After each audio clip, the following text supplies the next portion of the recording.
welcome to Tibalt's Apprentice. Hope you're having a wonderful day. Hope you're enjoying this fine game of Magic and not letting any of the other factors connected to the creators of this game or Wizards of the Coast or Hasbro getting you down. That's for you D&D players out there. Anyhow, we are doing a jump in. This is where you get two decks, you smash them together, and you do the best that you can with them. I have a Reanimator and an Artifact combination here. This is good, arguably, for new players. Get a feel for some of the different cards and what they can do. You get to practice a few games, see what's available and what's out there. This one's pretty straightforward. I've got some 1-drops, 2-drops, 3-drops, meaning that we can play on curve for the beginning of the game. I'm easily going to swing in for that because, of course, they're not going to block. They have a creature that does something, so they're going to want to save that for later. That may not always be the case, but that is certainly the case in this. So look at how they're back up to 20 life. I have an advantage now of being able to put in something that's a flyer, so I've got evasion. They've got a tapped creature, easy and safe attack that I can make there. Now, I also want to make sure going forward that I leave a mana free so I can have some protection on my creature. So if they do kill it, let's get this down on the board right now, keep our mana spread even. If I do that, let's go ahead and attack and see what they're going to do, because I want to be able to throw that in for get my creature back and gain a little of advantage. Nope, they're not willing to commit to anything. So now it is safe. You notice I played that during my second main phase. Don't dump everything you have out on your first phase.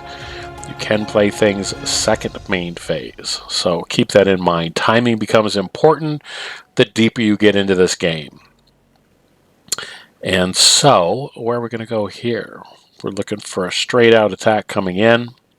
Normally I do this at double speed, but I thought I would play this through at real time. We're just going to do one jump in game. And again, this is looking for those that may be beginners that are kind of looking for a feel of what to expect with the game. Watching some games will help give you an idea of what's out there, what can be done, and how it can be done.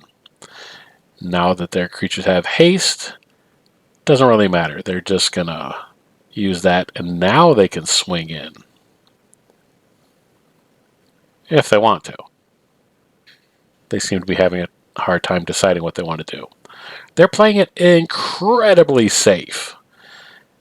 Hate lands that come in tapped, but what can you do? We'll drop that. Get to draw a card. Get to discard a card. However, that's going to trigger some other things on the stack. So, now that makes it worth attacking. Just going to keep pressure on here. I'm playing blue-black generally doesn't play aggressively, but it can. It can, and I did. So there, I'm not sure what they're building up for, what they're waiting for, because at this point, well, okay, so that's a little bit of a crackback, and yeah, that has training. All right. I think I'm still okay with that because, again, I can block. I can, once the block is declared, I can now have a chance to play something else. And even though that creature died,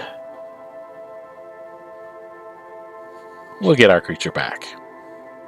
They've lost the creature, and they go back up one. I'm still in a pretty safe, strong position, especially because multiple draws on my turn buff my creatures. I might as well get rid of this. Pump those up. This I could save until I have enough mana to pay the extra cost. But I'm not going to do that. This is the one that I'm most afraid of, the flyer. Anything else, I feel like I've got enough stuff on the ground to deal with it. That may have been a mistake, but I'm feeling rather overconfident, as it were.